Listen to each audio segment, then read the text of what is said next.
Buat teman-temanku yang baru gabung, bisa cek di playlist untuk urutan videonya, dan bisa juga cek di playlist untuk judul barunya. Bab 2659. Bun Bun melanjutkan. Awalnya, tidak ada yang salah dengan itu. Maksudku, semua orang bisa jatuh cinta, dan bahkan Kafan menyebutkan hal itu pernah terjadi padanya di masa lalu. Dia melihatnya sebagai hal yang baik karena Lolio benar-benar loporit yang sangat dingin. Laweya adalah kebalikan dari Lolio, tetapi sepertinya dia melengkapinya. Jadi itu cinta pada pandangan pertama, Kentaki mencoba membayangkannya. Di dalam lautan pikiran Roan. Pertemuan pertama kami tidak mungkin lebih buruk dari ini, komentar Lolio saat bayangan-bayangan hidupnya berlalu. Dia menganggap semuanya sebagai lelucon, jadi bagaimana mungkin aku bisa menerimanya? Ketika dia bergabung dengan kelompok penelitian yang mencoba mencari cara untuk memperbaiki angka kelahiran dan masalah garis keturunan kami, hal pertama yang dia lakukan adalah mengadakan pesta di kantornya. Pesta, semua orang di sana begitu fokus pada masa depan keluarga Loporit, dan tampaknya mereka sama sekali tidak peduli. Roan dapat dengan jelas merasakan kemarahan Lolio, meskipun kemarahan itu tampaknya bukan sesuatu yang dibencinya. Memang, Lolio memandang momen-momen itu sebagai harta karun dari kehidupan masa lalunya. Seperti yang mungkin dapat Anda bayangkan, sebagai pemimpin kelompok penelitian, saya segera mengakhirinya dan memberinya peringatan. Sejujurnya, saya akan langsung mengusirnya dari kelompok penelitian jika bukan karena Bun Bun yang menghentikan saya. Bun Bun sampai pada bagian cerita yang sama. Hahaha, Lolio marah besar saat itu. Namun, aku tidak bisa membiarkannya membuang Laweya. Dia memang pelawak, tetapi pikirannya luar biasa. Dia benar-benar jenius, dan yang kumaksud bukan kultivasi. Yang kumaksud adalah kecerdasan. Seperti yang bisa Anda bayangkan, penelitian itu mempertaruhkan masa depan Loporits. Bun Bun tidak berhenti di situ. Jadi, ujian untuk menerima Loporit baru ke pusat penelitian itu mengerikan. Manfaatnya sangat besar, dan jumlah Loporit yang mencoba bergabung bahkan lebih banyak lagi. Namun, sulit untuk melihat 10 dari mereka bergabung dalam waktu lebih dari setahun. Laweya, di sisi lain, meraih skor maksimum dalam ujian itu. Dialah yang pertama melakukannya, dan Lolio sendirilah yang membuat ujian itu.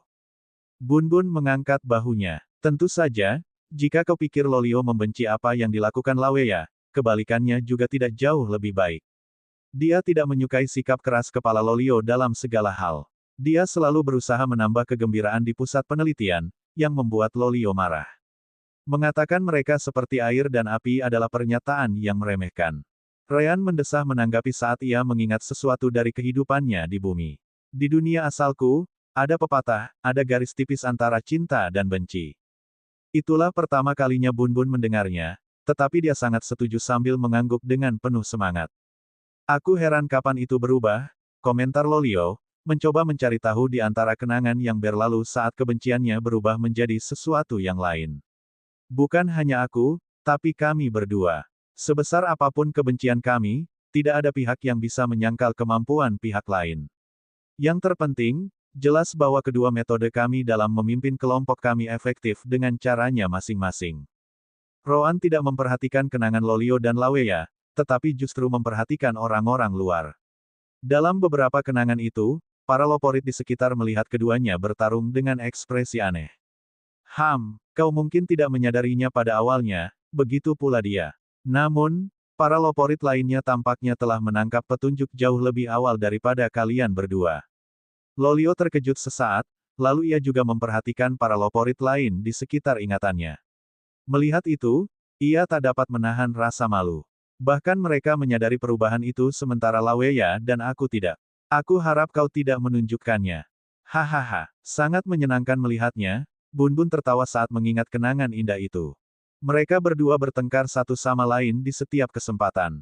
Namun, mereka tidak menyadarinya, mereka bisa mengabaikan satu sama lain. Laweya memberikan hasilnya dan Lolio memanfaatkannya dengan baik. Tidak ada alasan bagi mereka untuk tetap bersama. Namun, mereka seperti magnet, selalu tertarik satu sama lain. Hanya saja mereka berdua tidak menyadari perasaan mereka saat itu. Bagi kami, itu menghibur untuk dilihat, jadi tidak ada satupun Loporit yang menyebutkan apapun. Berapa lama waktu yang mereka butuhkan untuk menyadari perasaan mereka? Tanya Kentaki, sangat penasaran dengan kisah cinta itu. Mungkin itu berlangsung selama beberapa dekade, kan? Oh, tidak butuh waktu lama. Bun Bun menggelengkan kepalanya. Aku masih ingat ketika perilaku Lolio dan Laweya terhadap satu sama lain berubah, dan itu hanya butuh waktu 3 tahun. 3 tahun masih waktu yang lama, pikir Rean sejenak tetapi tidak ingin ikut campur. 3 tahun. Butuh waktu 3 tahun bagiku untuk menyadari hal yang nyata. Lolio tampak marah pada dirinya sendiri. Jika aku menyadari perasaanku lebih awal, mungkin semuanya akan berubah secara berbeda. Siapa tahu, Laweya dan aku mungkin masih hidup dan bersama hingga hari ini. Anda tidak akan menyukai apa yang akan saya katakan, tetapi saya senang Anda tidak menyukainya, komentar Roan. Anda dan saya tampaknya memiliki kepribadian yang mirip, dan itu cukup jelas alasannya.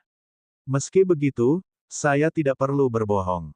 Berkat kejadian-kejadian di masa lalu, saya bisa berada di sini hari ini. Lolio tidak marah. Kau harus marah. Ya, kita punya kepribadian yang sama, jadi aku juga akan senang berada di posisimu. Berbohong tidak cocok untuk kita kecuali ada keuntungan yang bisa kita dapatkan. Roan mengangguk saat menyadari bahwa ingatannya berubah. Kedua loporit yang selalu bertengkar satu sama lain tampaknya telah berhenti dan malah semakin dekat. Dia bahkan memperhatikan Kafan beberapa kali dalam ingatan ini dalam bentuk humanoidnya, tampak bahagia untuk keduanya. Namun, keadaan tidak berlangsung lama.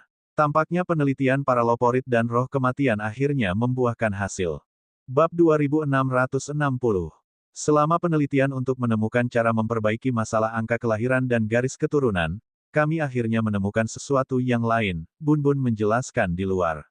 Sesuatu inilah yang menyebabkan dunia ini dipenuhi dengan hukum-hukum baru, hukum kekacauan yang sama seperti yang kamu bicarakan.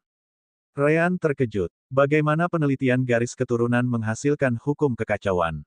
Sepertinya tidak ada hubungannya. Tidak, tunggu. Aku mengerti. Bun Bun tersenyum tipis. Kau menyadarinya. Rean mengangguk sambil mendesah. Ya, perubahan dalam garis keturunanmu, kecepatan evolusi mendadak yang melampaui apapun yang pernah dilihat siapapun di dunia alami. Kami merasa sulit untuk percaya bahwa garis keturunan akan tumbuh sekuat ini tanpa manipulasi dari luar, dan tampaknya kami benar. Kentaki penasaran. Apa yang kamu bicarakan? Bun Bun kemudian menjelaskan. Hal yang kau sebut hukum kekacauan. Itulah alasan perubahan mendadak dalam garis keturunan kita. Tidak heran evolusimu begitu drastis, komentar Roan. Para loporit menyebutkan bahwa apapun yang bersentuhan dengan hukum kekacauan dapat berubah total. Tubuhmu tiba-tiba bisa menjadi kekacauan dari berbagai elemen yang tidak masuk akal jika kau tidak melindungi dirimu dengan kultivasi hukum kekacauan. Roan mengatakan itu sambil melihat kenangan penemuan itu. Lolio mendesah, melihat kenangan yang sama. Benar sekali. Pada akhirnya, kami menemukan bahwa yang menyebabkan garis keturunan kami berevolusi dengan kecepatan yang menakutkan itu tidak lain adalah hukum-hukum aneh itu, yang kau sebut hukum kekacauan. Hukum-hukum itu memiliki kekuatan untuk mengubah segalanya, dan hukum-hukum ini mengubah struktur tubuh kami. Kami berevolusi lebih cepat daripada siapapun, tetapi itu juga menimbulkan masalah angka kelahiran. Roan merenung sejenak. Tapi, bagaimana mungkin sebuah planet di alam fana bisa bersentuhan dengan hukum kekacauan? Kami juga punya pertanyaan yang sama, jawab Bun Bun kepada Rean di luar. Tidak ada yang istimewa dengan planet kami, atau begitulah yang kami kira. Jelas, kami salah. Namun, ada banyak keraguan. Misalnya, mengapa hanya kami, para loporit, yang terpengaruh olehnya? Ada begitu banyak ras di dunia kami, jadi itu tidak masuk akal, pada awalnya. Rean mencoba menebak. Hukum kekacauan, jika bersentuhan dengan ras tingkat rendah seperti itu, pasti akan menghasilkan lebih dari sekadar perubahan laju evolusi. Sejujurnya, kamu seharusnya tidak akan selamat jika kamu bersentuhan dengannya dengan kultivasimu saat itu. Tidak, kamu bahkan tidak memiliki kultivasi saat itu, kan? Bun Bun mengangguk. Benar sekali. Rean melanjutkan. Namun, kau masih hidup dan mendapat dorongan besar. Apa maksudnya? Itu berarti jumlah hukum kekacauan yang bersentuhan dengan rasmu begitu rendah sehingga hanya sedikit mengubah garis keturunanmu. Tentu saja, perubahan kecil itu menyebabkannya berevolusi dengan kecepatan yang menakutkan. Pada saat yang sama, sedikit hukum kekacauan ini tidak cukup untuk menjangkau ras lain. Ras Loporitmu kebetulan berada di tempat yang tepat pada waktu yang tepat, atau mungkin di tempat yang salah pada waktu yang salah, tergantung pada bagaimana kau melihat hadiah ini. Bun tidak membantahnya. Kami juga sampai pada kesimpulan yang sama. Saat itulah Ryan menyadari sesuatu. Tunggu. Roan melihat kenangan itu dan melihat bahwa para Loporit telah mencapai kesimpulan yang sama dengan Ryan. Lolio juga berbicara saat gambar-gambar itu berlalu. Jadi, kami bersentuhan dengan sedikit sekali hukum kekacauan, cukup untuk mengubah garis keturunan kami. Ketika kami memahaminya, kami mencapai sebuah kesimpulan. Di mana kami pertama kali bersentuhan dengan hukum kekacauan ini? Jelas, itu pasti planet kami, tetapi di mana? Tempat asal para Loporit, sebut Roan. Dia bahkan tidak perlu melihat ingatan untuk memahami hal ini.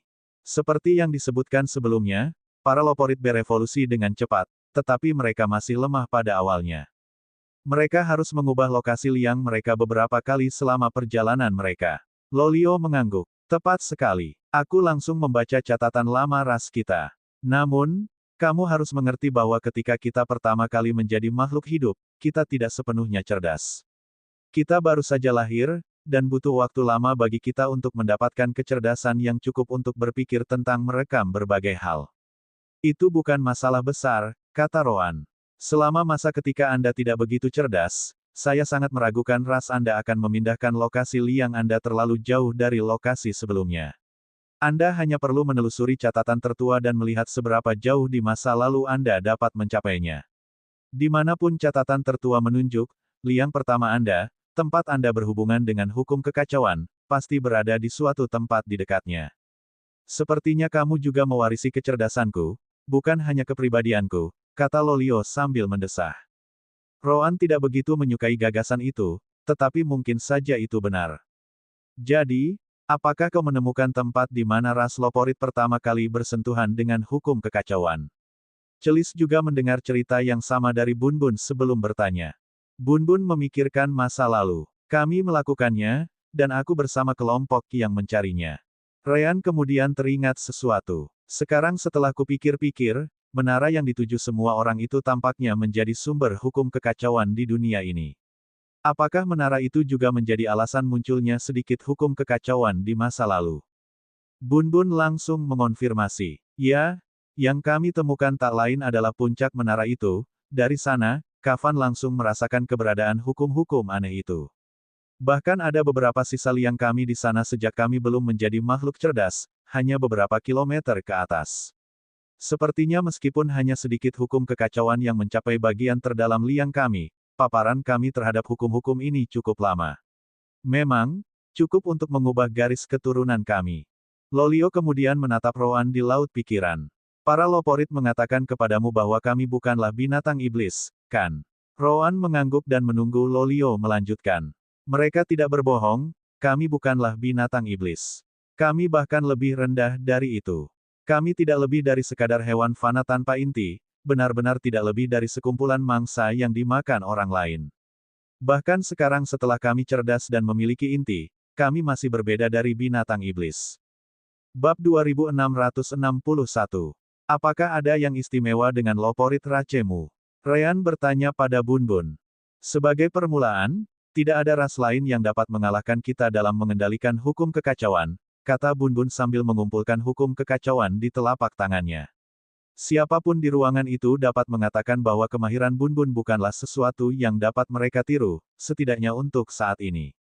Tetapi jika aku harus menunjukkan perbedaan utama antara kami dan binatang iblis, itu adalah fakta bahwa kami memperoleh kecerdasan meskipun kami tidak memiliki kultivasi. Bun kemudian menambahkan bagian yang paling penting. Ini, Ryan, Celis, dan Kentaki telah melupakan hal ini.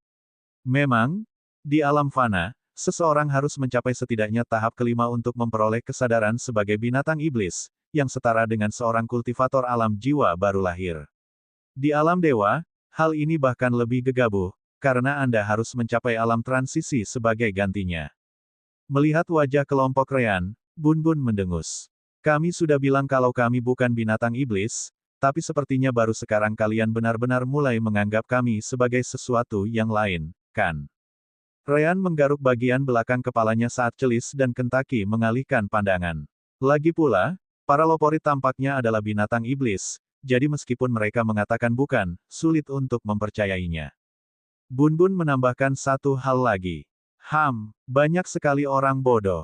Pertama-tama, binatang iblis melewati tahap-tahap selama tahap awal kultivasi mereka. Namun, kami, para Loporit, sebenarnya melewati tahap yang sama dengan ras humanoid. Cobalah untuk menggunakan otak kalian sedikit. Roan tidak terlalu peduli dengan semua itu ketika Lolio menyebutkannya kepadanya. Terserahlah. Aku lebih tertarik pada menara yang kau temukan. Ketika aku bergerak ke arah menara, aku bisa melihatnya meskipun aku sangat jauh. Sepertinya menara itu tidak berada di bawah tanah sama sekali. Lolio menarik lebih banyak kenangan ke laut pikiran saat dia menjelaskan dengan bantuan mereka. Kau tidak salah. Menara yang kau lihat bisa dikatakan tidak berada di bawah tanah. Namun, lihat apa yang kami temukan saat kami mencoba menggali di sekitarnya.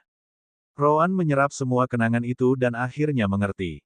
Dalam kenangan itu, hanya lantai terakhir menara yang ada. Sedangkan bagian menara lainnya, tenggelam dalam apa yang tampak seperti distorsi spasial. Apakah itu di dalam alam dimensi? Tidak, Lolio menggelengkan kepalanya. Yang ku tahu hanyalah bahwa itu berasal dari suatu tempat di mana hukum yang sama seperti yang ada di dunia kita saat ini sangat melimpah. Apa, Ryan, Kentaki, dan Celis terkejut mendengar berita itu. Mungkinkah itu sumber asal chaos? Bagaimana mungkin? Tidak seorang pun tahu di mana kamu bisa menemukannya. Aku tahu caranya, dan kau tahu itu, kata Suster Orb. Yah, dia memang bilang dia bisa membawa si kembar ke Chaos Origin Source bertahun-tahun yang lalu dan Ryan dan yang lainnya tidak lupa. Bab 2055, hanya saja Ryan tidak akan menyebutkannya pada Bun. Ngomong-ngomong, sepertinya aku benar. Apa kau ingat ketika aku bilang tempat ini mungkin ada hubungannya dengan Chaos Origin Source? Sekarang kita tahu apa hubungannya, itu menara itu. Bun jelas tidak mendengar Sister Orb, jadi dia melanjutkan penjelasannya sendiri. Kau menyebut tempat itu Chaos Origin Source.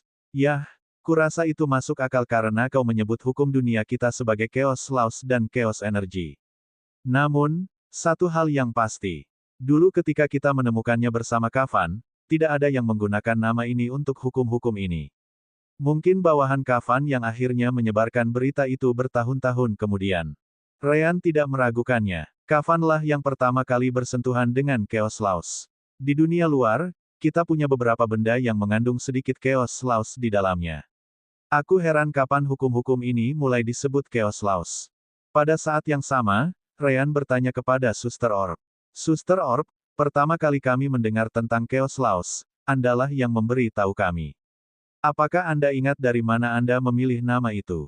Maaf, ini mungkin bagian kenangan yang tidak bisa kuakses. Ryan tidak keberatan. Dia hanya penasaran. Apapun nama hukum itu, tidak terlalu penting. Meskipun Roan dan Lolio sedang berbicara, semua ingatan lain yang tidak terkait dengan cerita juga diserap oleh Roan. Namun, dia bisa merasakan bahwa ingatan-ingatan itu tidak menguasai pikirannya seperti yang dia takutkan sebelumnya. Lolio benar-benar tidak ingin menguasai tubuhnya, jadi Roan tidak mengatakan apapun tentang itu. Sebaliknya, dia terus fokus pada ceritanya. Baiklah, kamu menemukan apa yang mungkin merupakan pintu masuk ke Chaos Origin Source. Aku tidak perlu menjelaskan kepadamu apa itu karena kamu juga memiliki akses ke ingatanku, kan? Lolio mengangguk. Ya, dan aku harus mengakui bahwa itu mungkin terjadi. Tentu saja, kami tidak tahu saat itu. Kavanlah yang pertama kali menyadari bahwa hukum-hukum aneh itu dapat digunakan untuk membantu memahami hukum-hukum lain juga. Bagaimanapun, dia sudah menjadi semi-celestial saat itu. Sayangnya itu terlalu sedikit. Roan mengangguk. Selama perjalanannya di dunia ini, ia telah menyadari bahwa bergantung pada konsentrasi hukum kekacauan, hukum-hukum itu mungkin tidak membantu sama sekali pemahaman seseorang terhadap hukum. Biar ku tebak, kalian semua memutuskan ingin memasuki tempat itu, kan? Tidak juga, Lolio menggelengkan kepalanya. Kau tahu, sedikit sekali hukum kekacauan itu telah menyebabkan perubahan besar pada ras hewan fana. Apa yang mungkin terjadi jika kita melepaskan semua potensi tempat menara itu tenggelam? Ternyata Laweya menentang keras hal itu, Bun juga menyinggung bagian cerita itu. Itu terlalu berisiko, dan tidak ada yang bisa mengatakan sebaliknya. Meskipun demikian, Kafan bersikeras ingin menjelajahi tempat itu. Bagaimanapun juga, rahasianya untuk akhirnya melampaui alam semi-celestial mungkin ada di dalam dirinya. Ingatan Bun Bun melayang ke hari itu. Kelompok Laweya tidak ingin menara itu disentuh agar tidak menimbulkan malapetaka sementara Kafan dan roh kematian ingin membukanya dan menggunakan kesempatan itu untuk meningkatkan kultivasi mereka. Tepat di tengah-tengah, ada Lolio, yang tidak dapat memutuskan pihak mana yang akan diambil. Bab 2661. Ryan tak kuasa menahan diri untuk bertanya. Sepertinya kau sangat membenci Kafan. Apakah karena kejadian ini? Bun Bun mengangguk. Apalagi yang bisa? Roan melihat kenangan itu sementara Lolio menunjuk ke salah satu kenangan itu. Saat itu, aku tidak bisa setuju untuk berada di pihak manapun. Aku sangat menghormati tuanku. Di saat yang sama, aku juga mencintai Laweya dan tidak bisa menyangkal bahwa kekhawatirannya itu beralasan. Roan menyipitkan matanya. Yah, tidak banyak yang bisa kau lakukan.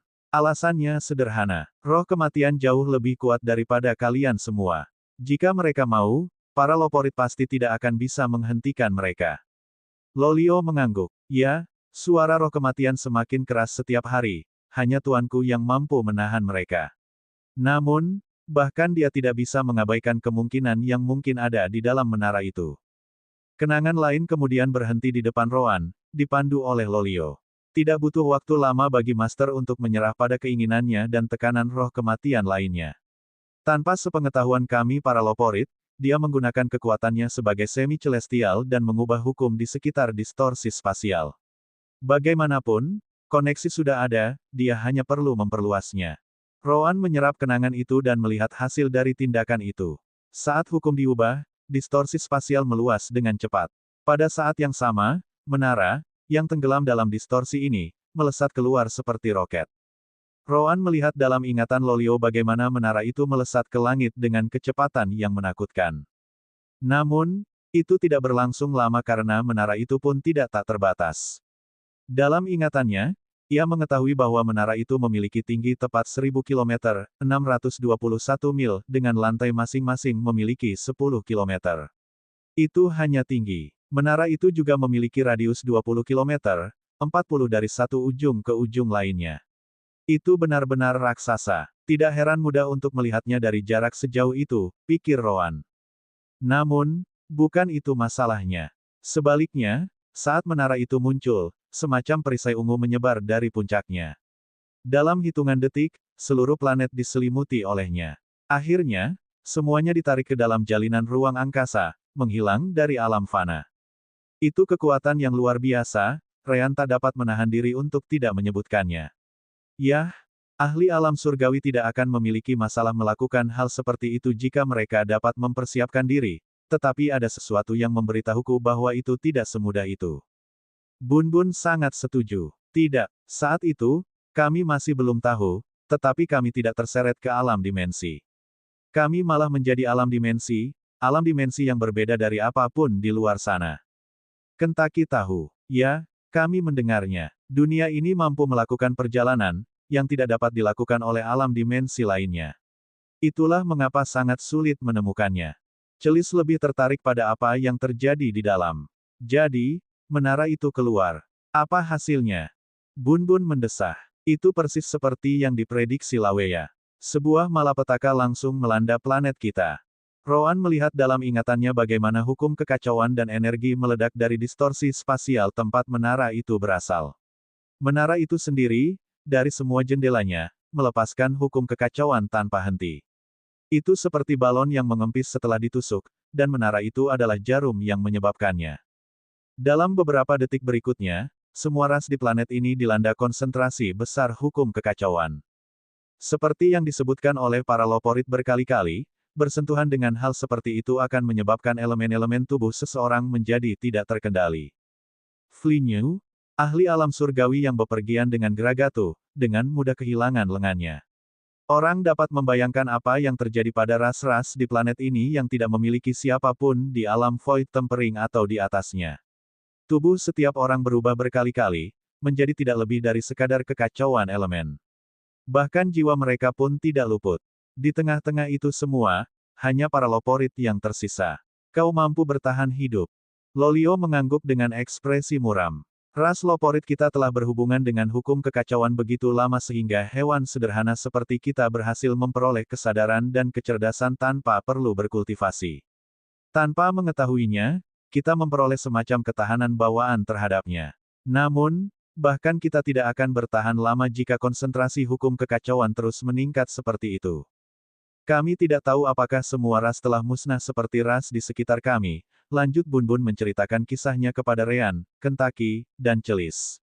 Jadi, kami segera mengumpulkan pasukan dan pergi melihat menara untuk melihat apakah kami dapat menghentikan apapun yang sedang terjadi.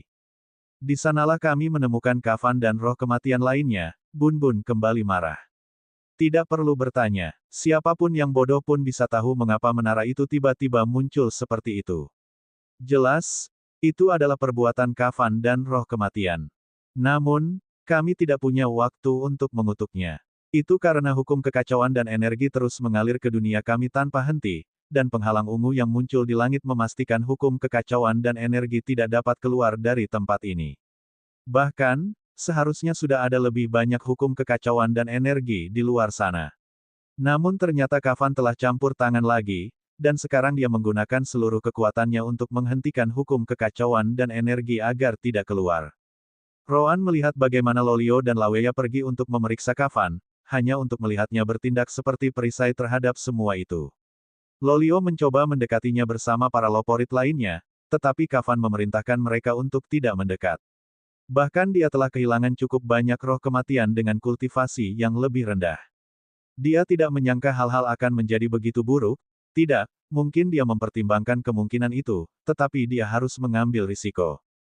Lolio, Laweya, Bun Bun, dan yang lainnya menyaksikan kafan bertarung melawan Chaos Laos. Sayangnya, itu terlalu berat baginya. Bab 2663. Suku Loporit sudah mengalami masalah besar dengan angka kelahiran, dan hilangnya banyak suku Loporit sama sekali tidak membantu. Lolio segera memerintahkan semua orang untuk mundur, menarik Laweya bersamanya. Pada saat yang sama, dia berteriak balik. Tuan, jika keadaan terus seperti ini, kita semua akan binasa. Bagaimana kita menghentikannya? Kafan menjadi getir. Bagaimana mereka bisa menghentikan ini? Dia sama sekali tidak tahu. Pikirannya bekerja dengan kecepatan gila, tetapi jika bahkan dia, dengan kekuatan semi-surgawinya, tidak dapat menghentikannya, apa sebenarnya yang bisa? Jika dia punya cukup waktu untuk mempersiapkan sesuatu, mungkin ada kesempatan. Sayangnya waktu adalah hal yang paling sedikit dimilikinya. Sepertinya aku tidak punya pilihan lain, Laweya lah yang berbicara. Beberapa loporit dari kelompoknya bergabung dengannya, tampaknya tahu apa yang sedang dibicarakannya. Lolio menatapnya dengan bingung. Apa yang sedang kamu lakukan? Laweya tersenyum padanya. Bawahanku dan aku sudah menduga roh kematian akan bertindak cepat atau lambat. Lagi pula, bagaimana kita bisa menghentikan mereka? Kita belum mendekati kultivasi mereka, jadi mereka bisa saja memaksakan diri, dan semuanya akan berakhir. Karena itu, aku membangun formasi di sekitar distorsi spasial menara. Lolio menjadi bingung. Ia tidak ingat telah membangun formasi apapun untuk menghadapi situasi seperti itu. Namun, ia langsung teringat sesuatu. Ketika mereka menemukan menara dan distorsi spasial di sekitar puncaknya, mereka memutuskan untuk membangun beberapa formasi untuk mencegah siapapun mendekat tanpa izin. Tentu saja, Laweya mengerjakannya bersamanya, tetapi dia bertanggung jawab atas formasi lainnya. Dia menghabiskan waktu beberapa bulan untuk membangun semuanya, dengan mengatakan bahwa mereka tidak hanya dapat menggunakan formasi tersebut untuk melindungi tempat itu, tetapi mereka juga dapat menggunakannya untuk penelitian. Lolio merasa aneh bahwa formasi penelitian sederhana membutuhkan waktu lama untuk dibangun, tetapi Laweya hanya mengatakan bahwa itu karena hukum chaos yang keluar dari menara. Hukum tersebut membuat formasi rumit yang digunakan untuk penelitian terperinci menjadi sangat sulit dibangun, jadi dia menerima alasan itu. Bagaimanapun, hukum chaos dan energi adalah hal yang bahkan belum pernah dilihat oleh seorang ahli seperti Kafan sebelumnya. Ternyata tidak hanya itu yang ia bangun. Laweya dan bawahannya yang dapat dipercaya juga mengerjakan formasi spatial type tertentu dan menyembunyikannya di dalam berbagai formasi lain yang digunakan untuk penelitian. Tentu saja, butuh waktu yang sangat lama untuk menyelesaikannya. Ia begitu berani sehingga ia menggunakan roh kematian tingkat tinggi untuk membuat rune yang tidak dimiliki rasnya untuk membuatnya sendiri. Lolio hanya mempercayai Laweya sementara Kafan tidak terlalu peduli. Pada levelnya, hanya sedikit formasi yang bisa menjadi masalah baginya jika ia memutuskan untuk menerobos. Kenapa kamu tidak memberitahuku? Tanya Lolio, agak sedih. Laweya menciumnya pelan dan tersenyum. Jika aku melakukannya, kau harus merahasiakannya dari tuanmu. Aku tahu betapa kau menyukainya, jadi aku tidak bisa memaksakan diri untuk melibatkanmu dalam urusanku. Selain itu, formasi yang aku siapkan tidak benar-benar dibuat untuk menghadapi hasil seperti ini. Sebaliknya, itu dibuat untuk memaksa menara kembali ke distorsi, menyegelnya selamanya.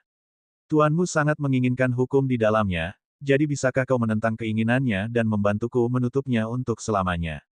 Lolio mendesah, menggelengkan kepalanya. Dia berutang banyak pada tuannya, jadi bagaimana mungkin dia bisa merahasiakannya darinya? Lolio kemudian menatap Kafan di kejauhan.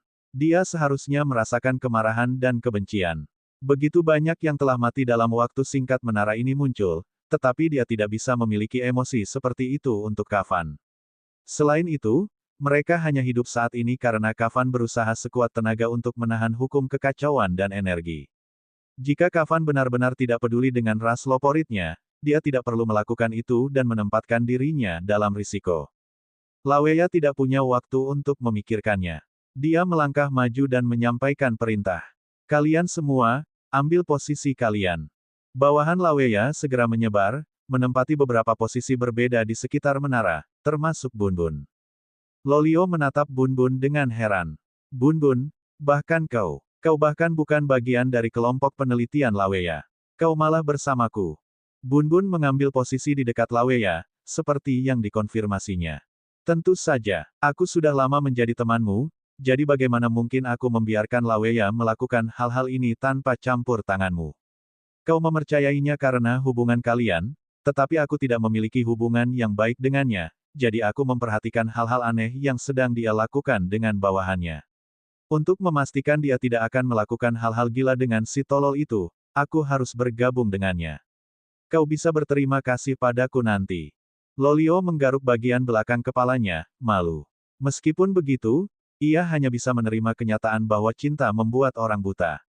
Dengan pengaruh Kafan, memperoleh batu surgawi tingkat tinggi untuk penelitian di planet itu mudah, jadi mereka memiliki banyak sekali batu surgawi. Laweya dan kelompoknya segera mengeluarkan batu surgawi tingkat 7 atau lebih yang tak terhitung jumlahnya, untuk mengisi formasi.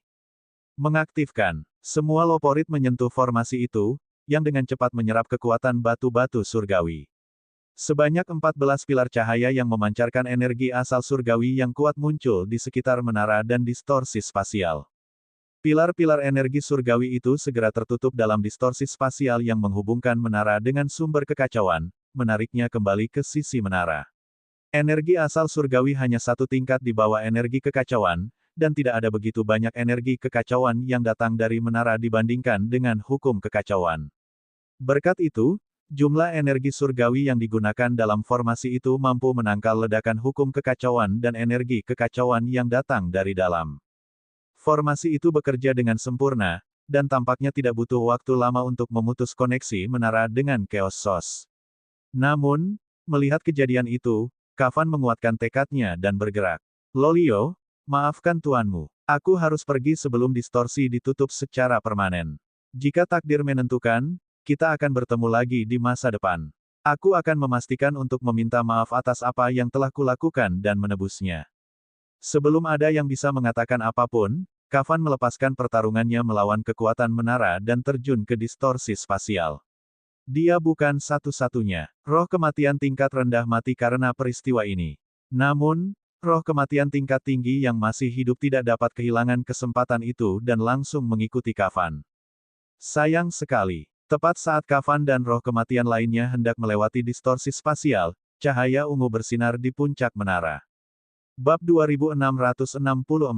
Asteris gemuruh. Asteris. Menara itu tampaknya merasakan bahwa hubungannya dengan Chaos Source akan terputus sepenuhnya, jadi ia pun bertindak. Cahaya ungu segera menutupi seluruh menara, termasuk pangkalan yang berada di dalam distorsi spasial. Asteris ah! Asteris. Semua roh kematian yang hendak melewati distorsi spasial dihantam oleh gelombang kekuatan yang belum pernah mereka rasakan sebelumnya. Kafan tidak berbeda, ia langsung merasa seolah-olah inti tubuhnya akan hancur. Asteris ledakan. Asteris. Akhirnya, ledakan energi ungu menghantam semua yang ada di sekitarnya, termasuk formasi yang mencoba menutup distorsi spasial. Mereka bukan satu-satunya. Para loporit yang mengendalikan formasi juga terkena dampaknya. Mereka semua batuk darah karena inti dari sebagian besar dari mereka hancur seketika. Namun, Laweya dan Bunbun selamat. Itu karena Lolio menyadari gelombang hukum dan energi kekacauan yang tiba-tiba dan segera menggunakan semua kekuatannya untuk memblokir ledakan itu. Lolio, mata Bunbun dan Laweya memerah. Namun, mereka masih terpengaruh oleh formasi itu, sehingga mereka merasa sangat sulit untuk bergerak dengan segera. Asteris mengerikan. Asteris. Kafan melesat seperti bola meriam, melewati Lolio dan Laweya dalam sepersekian detik. Adapun roh kematian lainnya, mereka semua tewas dalam ledakan itu. Bahkan Kafan hampir terbunuh oleh kekuatan ungu ini, apalagi roh kematian lainnya. Asteris Arc. Asteris. Lolio berusaha sekuat tenaga, tetapi hukum kekacauan mulai mengubah tubuhnya dan bahkan memengaruhi jiwanya. Dia tidak dapat bertahan lebih dari beberapa detik sebelum dia juga berubah menjadi campuran elemen. Namun, pada saat itulah sebuah kaki kuning mencengkeram kaki Lolio. Ia melihat ke samping dan melihat Laweya berdarah dari semua lubang saat melawan hukum kekacauan bersamanya. Berhenti. Kau tidak dalam kondisi yang tepat untuk menghentikan ini. Lolio memang telah melindungi Bunbun dan Laweya, tetapi ia masih lebih dekat dengan Laweya saat guncangan terjadi, jadi kondisi Laweya tidak separah Bunbun. Meskipun demikian, ia masih terluka parah karena inti tubuhnya sama sekali tidak stabil. Bergabung dengan Lolio sama saja dengan bunuh diri. Laweya memaksakan senyum. Dan kau pikir kau bisa menanggung semuanya sendiri. Aku tidak akan duduk diam dan menunggumu mati di hadapanku, dasar idiot pemarah. Asteris batuk. Asteris. Lolio ingin melakukan sesuatu, tetapi dia juga batuk darah. Dia tidak sekuat Kafan, sama sekali tidak sekuat itu. Dia pada dasarnya menggunakan ketahanan alaminya terhadap hukum kekacauan untuk melindungi keduanya. Bunbun melihat mereka dari jauh, mencoba untuk bangun juga. Meskipun demikian, dia benar-benar terluka parah untuk melakukan apapun. Bangun, bangun, bangun, bangun, dasar. Dia berteriak pada dirinya sendiri, tetapi tubuhnya tidak bereaksi. Jika ada, dia masih terlalu dekat dengan hukum kekacauan dan energi, jadi tidak akan butuh waktu lama baginya untuk terpengaruh dalam keadaannya. Asteris ledakan. Asteris. Tiba-tiba, semburan purple power lainnya datang dari menara, menghancurkan segalanya di sekitarnya sekali lagi. Lolio melihatnya dan tersenyum pahit. Tidak mungkin dia bisa bertahan melawannya. Meski begitu, dia bahkan tidak mencoba. Dia hanya mengambil kaki Laweya dan berputar, mencoba melemparkannya sejauh mungkin. Namun, bagaimana mungkin Laweya tidak tahu apa yang sedang dipikirkan Lolio? Saat cengkeramannya semakin kuat, dia memahami maksudnya dan malah menariknya kembali. Dalam mimpimu, kau akan mati. Lolio berteriak padanya, mencoba mendorong loporit kuning itu menjauh. Begitu juga kau, jawab Laweya. Kita tidak punya jalan keluar lagi. Yang bisa kita lakukan adalah mencoba memberi sedikit waktu lagi bagi para loporit di belakang kita. Dan untuk itu, kita perlu bekerja sama. Ayo, bersama-sama. Melihat tekad Laweya, Lolio hanya bisa menerima nasib mereka. Ia mengurungkan niatnya untuk menyelamatkan Laweya dan mulai membakar garis keturunan loporit mereka.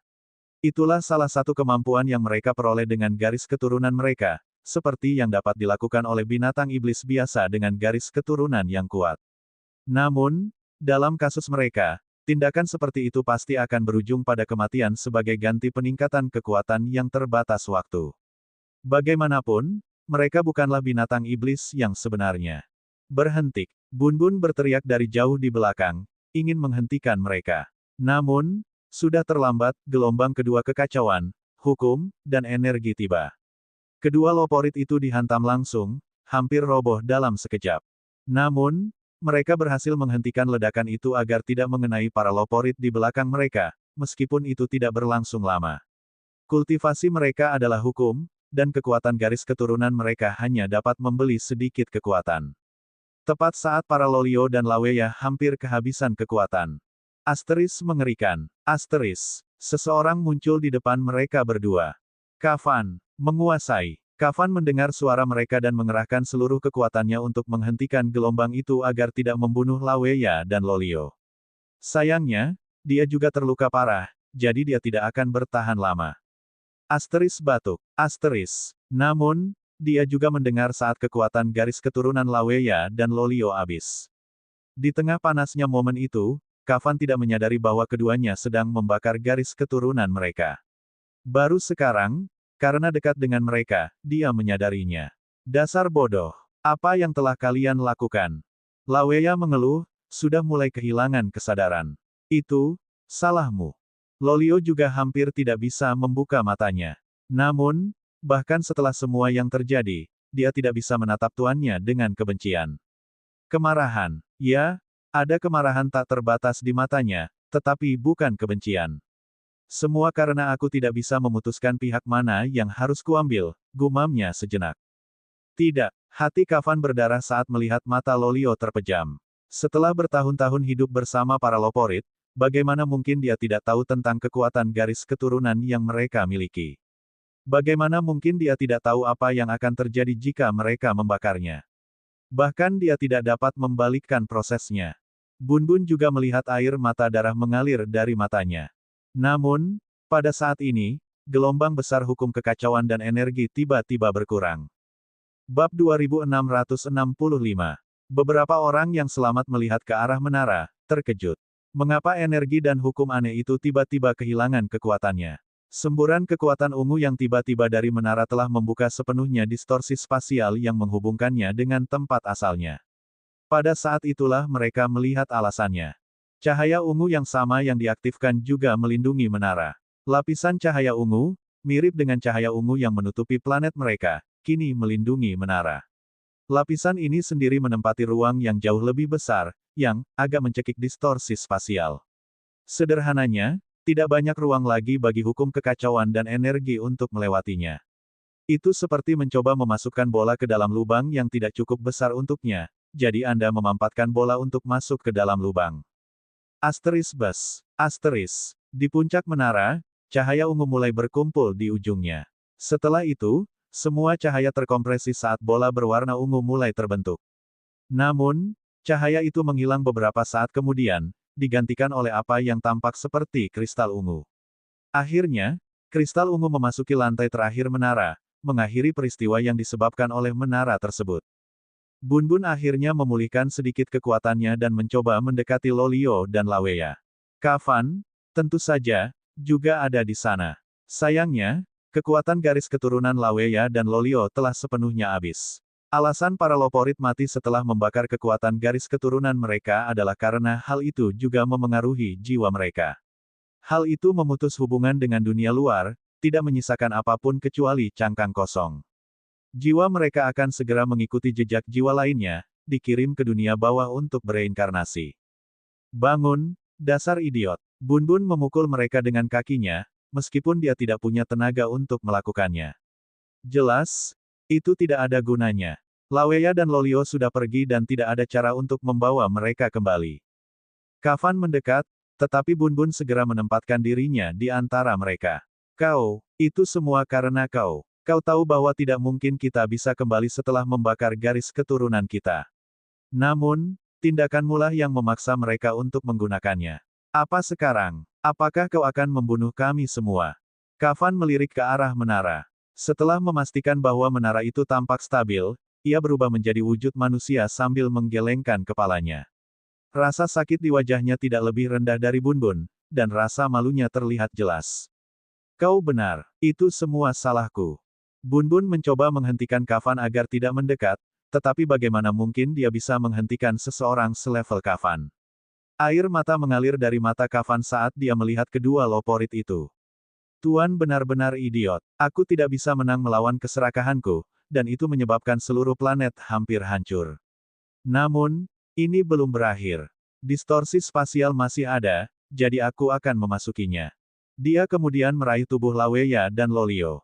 Paling tidak, Master akan mempertemukan kalian. Kalian mati karena aku ingin memasuki tempat itu, jadi setidaknya aku berutang jawaban kepadamu tentang apa yang bisa ditemukan di dalam sana. Aku yakin kamu juga ingin tahu setelah semua ini. Berhenti. Bun Bun mencengkeram kaki Kafan, tidak membiarkannya membawa pergi tubuh Laweya dan Lolio. Menjauhlah dari mereka. Kalian tidak pantas menyentuh mereka. Kafan mendesah dan menggunakan kekuatannya untuk mendorong Bun Bun. Tentu saja, dia tidak melukainya. Maafkan aku. Setelah itu, ia melesat ke arah menara. Saat mencapai menara, ia melemparkan dirinya bersama Laweya dan Lolio ke celah kecil tempat hukum kekacauan dan energi berasal. Itulah terakhir kalinya aku melihat Kafan, Lolio, dan Laweya, komentar Bun Bun. Lolio dan Laweya meninggal hari itu, dan setelah Kafan melemparkan dirinya ke dalam distorsi spasial, mereka mungkin menjadi kacau karena hukum kekacauan yang datang dari sana. Pada akhirnya, aku bahkan tidak bisa menguburkan jasad mereka. Ryan dan yang lainnya mendesah. Masa lalu Kafan dengan para loporit jauh lebih rumit dari yang mereka duga. Kafan hampir menghancurkan seluruh planet karena tujuannya. Di dalam laut pikiran Rowan, ingatan terakhir tentang kejadian itu terhenti saat Lolio menyebutkan bahwa dia telah menyiapkan sesuatu. Peristiwa Kafan yang membawa tubuhnya dan menyelam ke dalam distorsi spasial tidak muncul dalam ingatan karena dia telah meninggal sebelumnya. Meskipun demikian, melalui tubuh Rowan, dia mendengar sisanya dari Bun Bun, dan begitu pula Rowan. Jadi dia membawa kita bersamanya. Rowan selesai menyerap sisa ingatan tentang segala hal lain dari kehidupan Lolio. Benar saja, ingatan-ingatan itu tidak mencoba menguasai kesadarannya. Dia dapat dengan jelas membedakan ingatan mana yang miliknya sendiri dan mana yang berasal dari Lolio, memisahkannya tanpa memengaruhi pikirannya. Tetap saja, bukankah seharusnya dia memasuki Chaos Origin Source? Apa yang terjadi antara saat itu dan sekarang? Lolio menggelengkan kepalanya. Aku tidak tahu. Ingatanku baru terbangun sekarang, jadi aku sama tidak sadarnya seperti dirimu. Apa yang akan kamu lakukan? Rowan tidak mendesak dan langsung ke topik utama. Aku hanyalah kesadaran dari seorang loporit yang telah meninggal, seorang loporit yang kehilangan istrinya. Aku tidak berniat mengambil tubuhmu atau hal semacam itu. Biarkan saja aku menghilang. Aku bahkan tidak ingin bangun sejak awal, kata Lolio, yang tampaknya telah menerima takdirnya. Rowan, sebelum aku menghilang, tolong bantu aku. Katakan pada Master bahwa aku tidak menyalahkannya. Jika aku berada di posisinya, setelah terjebak di level itu selama bertahun-tahun, aku tidak dapat menjamin bahwa aku tidak akan melakukan hal yang sama. Tidak seorang pun dapat menjamin. Baiklah, selamat tinggal. Pada saat inilah kesadaran Rowan di laut pikirannya bersinar dengan elemen cahaya milik Ryan. Di luar, rambut Ryan dan Rowan langsung berubah menjadi gelap dan putih, menunjukkan bahwa mereka saling bertukar elemen. Elemen cahaya milik Ryan selalu baik untuk jiwa, dan Rowan berbagi kenangan dengan Ryan, jadi dia tahu betul cara menggunakannya. Asteris mengerikan. Asteris. Detik berikutnya, elemen cahaya menyelimuti kesadaran Lolio, mencegahnya memudar. Apa yang kau lakukan? Lolio menjadi marah. Beberapa saat lagi dan dia akan menghilang. Namun, Rowan tidak peduli. Lihat aku. Apa aku terlihat seperti orang yang akan membuang-buang waktu untuk menyampaikan kata-kata loporit yang sudah mati kepada orang lain?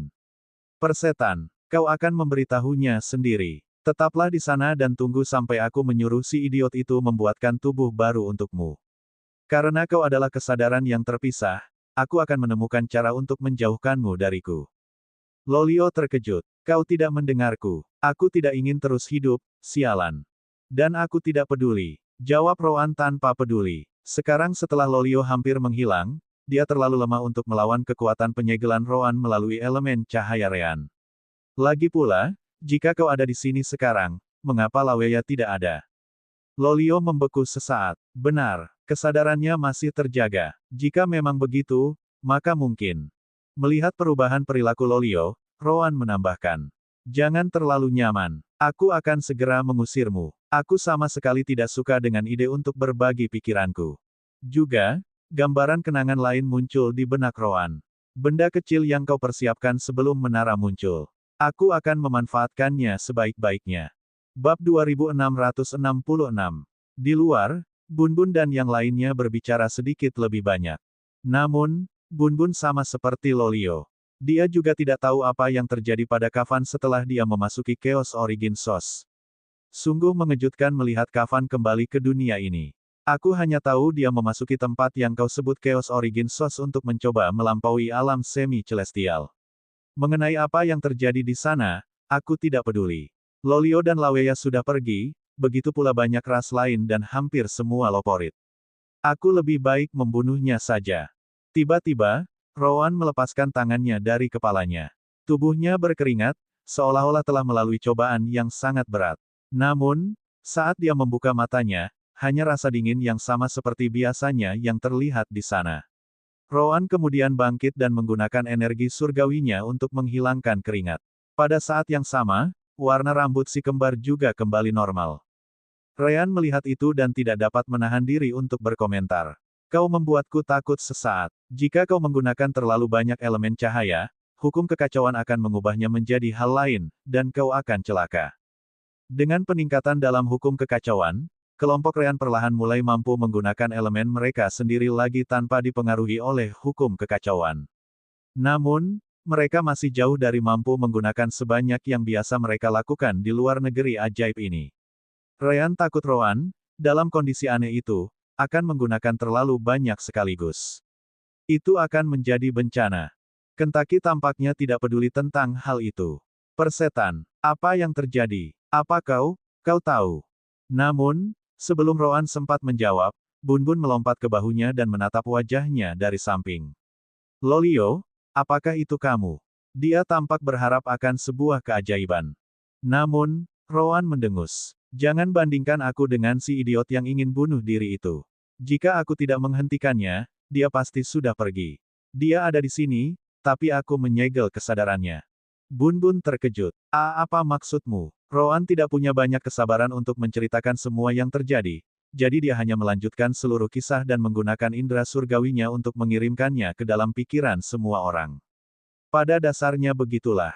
Ryan mendesah lega, sekarang yakin bahwa Rowan masih Rowan. Itu cukup bagus. Namun, dari apa yang kau ceritakan padaku, akan sulit untuk membedakanmu dari Lolio. Kalian berdua tampak sangat mirip, kecuali perilaku bunuh diri yang ia coba lakukan di akhir sebelum kau menghentikannya. Bunbun menempelkan telapak tangannya ke wajah Rowan, bersemangat. Benarkah itu? Lolio, apakah kamu benar-benar di sana? Lepaskan aku, demi dewa.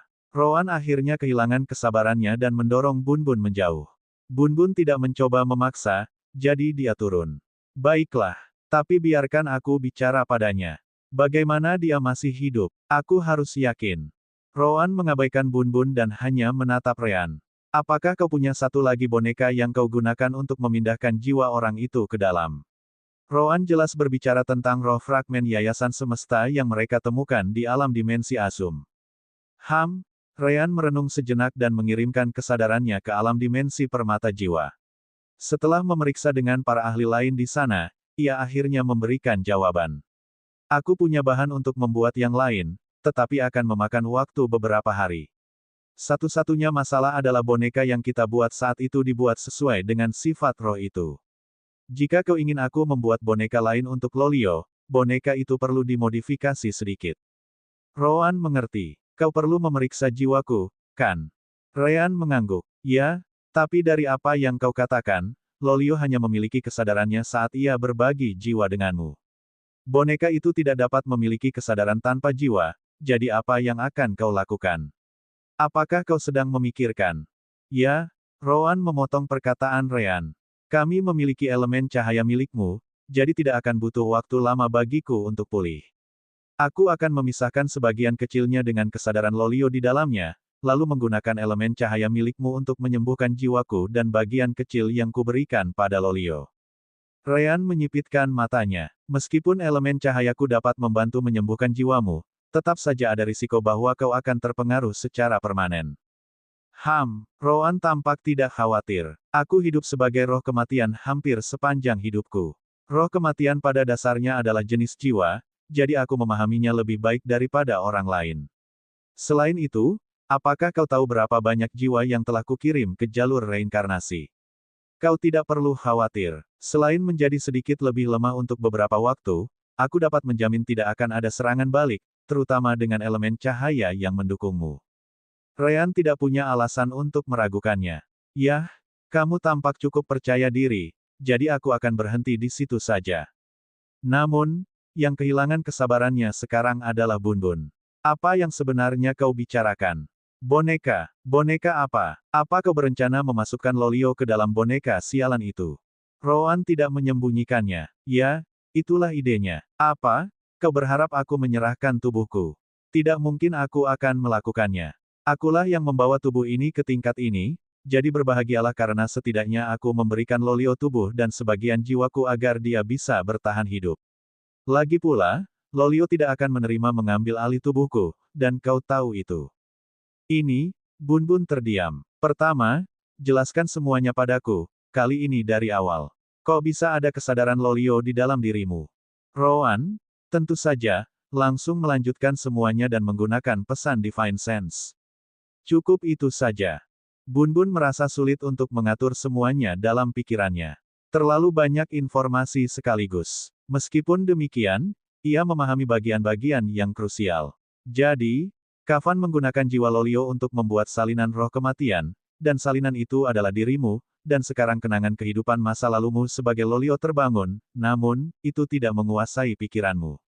Sebaliknya, itu terbangun sebagai kesadaran terpisah di tempat ini, dan sekarang kita ada di sini. Pada dasarnya begitulah, Rowan tidak menemukan kesalahan dalam penjelasannya. Bab 2667. Mengabaikan keterkejutan Bunbun, Rowan memperhatikan Ryan. Beritahu orang-orang di alam dimensi untuk mulai membuat boneka. Apapun yang kalian butuhkan dari jiwaku, beritahu saja aku. Aku tidak suka gagasan tentang kesadaran lain yang berbagi tubuh denganku. Hubungan yang kumiliki denganmu sudah cukup menyebalkan. Aku mulai berpikir mungkin aku akan menggantikanmu dengan Lolio, Ryan mengeluh, tetapi dia tetap meminta orang-orang di alam dimensi permata jiwa untuk mengerjakan boneka itu. Sebagian besar konstruksi boneka itu sama dengan yang kita gunakan untuk Lost Rai di masa lalu. Aku hanya perlu menganalisis jiwamu menjelang akhir konstruksi, jadi itu akan memakan waktu beberapa hari. Jadi, Kentaki dan Celis melihat sekeliling. Apa yang akan kita lakukan? Menunggu Ryan menyelesaikan boneka ini dan membangunkan Lolio di luar sini. Bunbun menyipitkan matanya. Apakah ini aman untuknya? Siapa tahu. Ryan mengangkat bahu. Masalah yang melibatkan jiwa itu rumit. Jiwa yang kutolong di masa lalu itu lengkap dan sangat kuat. Lolio hanya akan menjadi bagian kecil dari jiwa dengan banyak kenangan yang tertanam di sepanjang kesadarannya. Situasinya sangat berbeda. Lebih baik dari ini, hanya jika kita memiliki tubuh Loporit dengan afinitas yang sama dengannya, meskipun aku sangat meragukan dia akan menerima mengambil alih tubuh orang lain. Bagaimana kamu tahu? Bunbun bertanya balik. Ryan lalu menunjuk Rowan. Mereka kurang lebih memiliki jiwa yang sama, jadi aku jamin harga diri mereka tidak akan mengizinkannya. Celis dan Kentaki sangat setuju dengan Ryan. Itu memang mustahil. Rowan masih tidak suka dibandingkan dengan Lolio, tetapi dia juga tidak bisa membantahnya. Mereka adalah jiwa yang sama, entah bagaimana. Jadi, kepribadian mereka memang mirip. Kita tidak akan menunggu di sini. Lolio meninggalkan sesuatu yang akan membantu kita dengan hukum kekacauan di ujung terowongan ini. Benarkah? Semua orang terkejut. Bunbun bahkan lebih dari itu. Kau yakin? Aku benar-benar tidak ingat Lolio terlibat dalam hal yang tidak kuketahui. Kau tidak tahu tentang itu, komentar Rowan. Saat itu, Lolio bekerja secara rahasia sebagai tindakan pencegahan jika hukum kekacauan dan energi meledak dari menara. Tidak ada seorang pun selain Lolio yang tahu tentang tempat ini sama sekali. Semua ukiran ini juga merupakan hasil karyanya sendiri. Rowan tidak membuang waktu dan melangkah maju. Ayo pergi. Kau akan mengerti saat melihatnya. Ukiran-ukiran itu tidak bertahan lama. Lagi pula, ukiran-ukiran itu sudah mendekati akhir cerita, saat Lolio meninggal. Ukiran-ukiran terakhir pada dasarnya adalah Lolio membangun tempat ini secara rahasia saat ia mengerjakan sebuah benda istimewa. Namun, tidak seorang pun tahu benda apakah itu. Akan tetapi, meskipun ukirannya sudah selesai, terowongan itu tidak berada di dekatnya. Terowongan itu terus berlanjut hingga beberapa ratus kilometer. Tidak hanya itu, Bunbun dan Ryan dapat melihat banyak rune di dinding, semuanya menyembunyikan huruf-huruf bertipe. Tidak heran tidak ada yang menemukan tempat ini sampai hari ini, komentar Bunbun. Dia juga mengerjakan formasi saat itu. Tidak mungkin indera surgawi kita akan menyadari terowongan ini, terutama dengan kedalamannya. Suhu mulai meningkat, menunjukkan bahwa mereka memang bergerak mendekati inti planet. Setelah mencapai kedalaman tertentu, terowongan itu menjadi datar dan hanya terus lurus. Tidak seorang pun tahu apa yang terjadi di tempat ini selama bertahun-tahun, jadi kelompok itu melangkah perlahan dan menghabiskan beberapa jam untuk akhirnya mencapai ujung terowongan. Yang muncul di depan mereka adalah sebuah gua besar yang dipenuhi dengan lebih banyak rune yang tersembunyi. Rune-rune itu sangat tua, tetapi Rean dapat melihat sekilas kualitasnya yang tinggi. Pekerjaan yang sangat bagus. Mereka sudah hampir selesai, tetapi saya dapat dengan mudah melihat betapa telitinya pembuatannya sehingga bisa bertahan sejauh ini. Lihat di sana, kata Kentaki. Ada sebuah bangunan di tengah gua itu. Awalnya, bangunan itu tidak tampak istimewa. Namun, saat kelompok mereka mendekati bangunan itu, mereka mulai merasakan konsentrasi hukum kekacauan meningkat. Saat mereka mencapai pintu, konsentrasinya lebih tinggi daripada saat mereka mendekati menara sebelum mengubah arah. Ini aneh, kata Bunbun sambil menggunakan kendalinya sendiri atas hukum kekacauan untuk membantu Rean, Rowan, dan yang lainnya. Karena konsentrasi di sini lebih tinggi daripada yang telah dikembangkan si kembar untuk melawan, terlalu berisiko untuk mendekati tempat ini tanpa bantuan.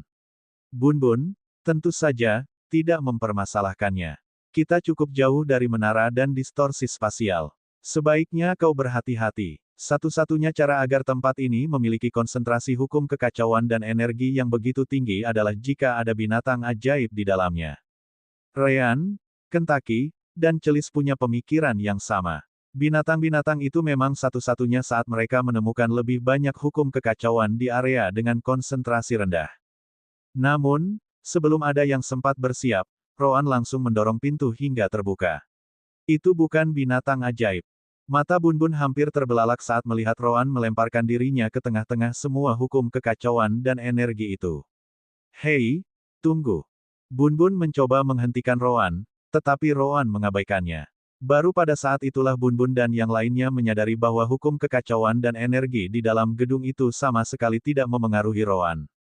Rean dan yang lainnya saling memandang dan ikut masuk. Jika ada risiko, Roan pasti sudah memperingatkan mereka. Bunbun, tentu saja, hanya bisa mengikuti. Tidak butuh waktu lama baginya untuk menyadari bahwa hukum kekacauan di sana benar-benar tidak memengaruhi siapapun sebagaimana mestinya. Apa bedanya? Gumamnya sejenak. Rean bisa melihat banyak rune lainnya, meskipun semuanya telah rusak sekarang. Lolio benar-benar menghabiskan waktu dan usaha yang sangat lama di tempat ini. Hukum kekacauan pun runtuh, membuat semua orang bisa melihat lebih jelas sambil mengikuti Roan. Akhirnya, mereka sampai di tengah ruangan, tempat semua formasi dari masa lalu tampak menyatu. Formasi itu sudah tidak ada lagi. Namun, ada sebuah benda didudukan di tengah. Dari sanalah semua hukum kekacauan tampaknya berasal. Benda itu adalah kristal ungu. Bab 2668. Tidak mungkin. Bunbun terkejut dengan apa yang dilihatnya. Itu kristal ungu yang sama yang kita lihat di menara bertahun-tahun yang lalu. Bagaimana bisa ada di sini? Roan menggelengkan kepalanya. Ini bukan yang sama. Kristal ini tercipta seiring waktu melalui usaha Lolio. Inilah yang kamu dapatkan saat kamu menggabungkan hukum kekacauan dan energi kekacauan. Selain itu, perhatikan ukurannya. Kristal ungu ini bahkan tidak sepersepuluh dari ukuran kristal yang kalian lihat di menara saat itu. Ini, Bunbun melihat lebih dekat dan harus mengakui bahwa Roan benar. Memang, ukurannya jauh lebih kecil, meskipun sangat mirip. Tapi bagaimana Lolio bisa sampai di sana? Dia hanya punya waktu beberapa bulan antara saat kami menemukan menara itu dan saat bencana menimpa kami. Roan kemudian mengambil kristal ungu. Saat itu, Lolio menyebutkan sebelum kematiannya bahwa ia telah menyiapkan sesuatu untuk mencegah bencana itu. Kristal ini adalah jawabannya. Ia mengerjakan proyek ini sendirian, mencoba memadatkan hukum kekacauan dan energi menjadi satu benda. Selama ia memperoleh cukup banyak, ia akan memberikannya kepada Kafan. Begitu ya, Rean mengerti. Jika cukup terkonsentrasi, Kafan mungkin bisa menggunakan kristal itu tanpa perlu membuka distorsi spasial. Baik Kafan maupun Laweya akan puas dengan hasilnya karena mereka berdua mendapatkan apa yang mereka inginkan. Tepat sekali, kata Roan sambil menatap kristal itu. Namun, Lolio benar-benar meremehkan berapa lama waktu yang dibutuhkan untuk menciptakan sesuatu seperti ini. Pada saat Kafan membuka distorsi spasial dan mengeluarkan menara, Lolio nyaris tidak berhasil menciptakan sepotong kristal ungu yang hampir mikroskopis. Pada akhirnya, jumlah hukum kekacauan dan energi di dunia ini terlalu rendah. Tidak heran hukum kekacauan di tempat ini tidak memengaruhi kita. Hukum itu diubah oleh Lolio, tapi bagaimana? Ryan bertanya-tanya. Bunbun menatap kristal ungu di tangan Roan.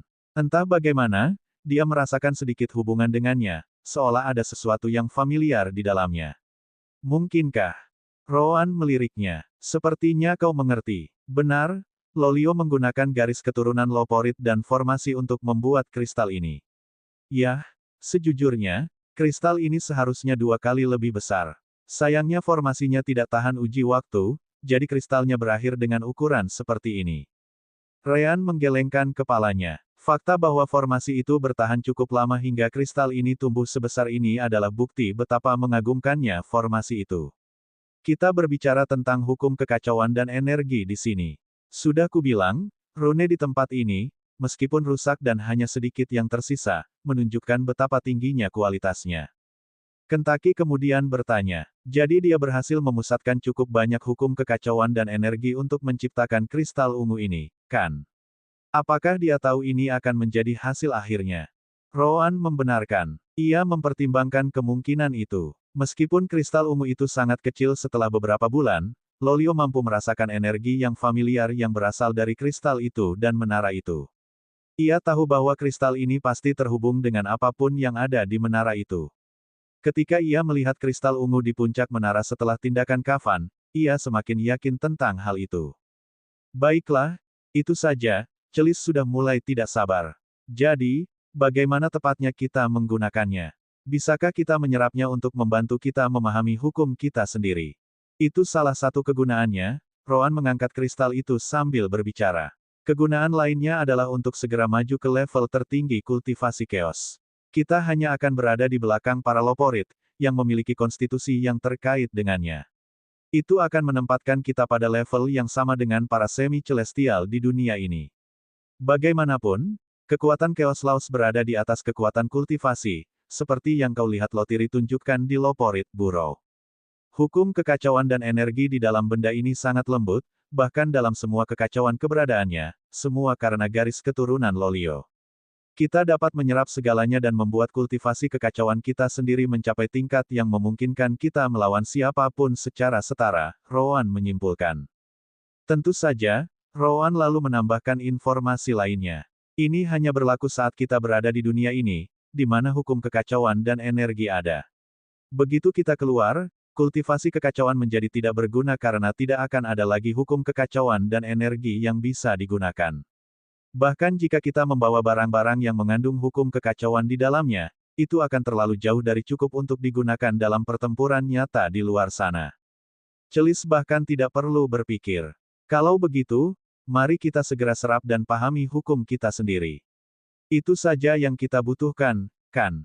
Dia tidak menyebutkan quest, karena Bunbun ada di sana. Meskipun demikian, si kembar dan Kentaki memahaminya. Sayangnya baginya, Roan membuang ide itu.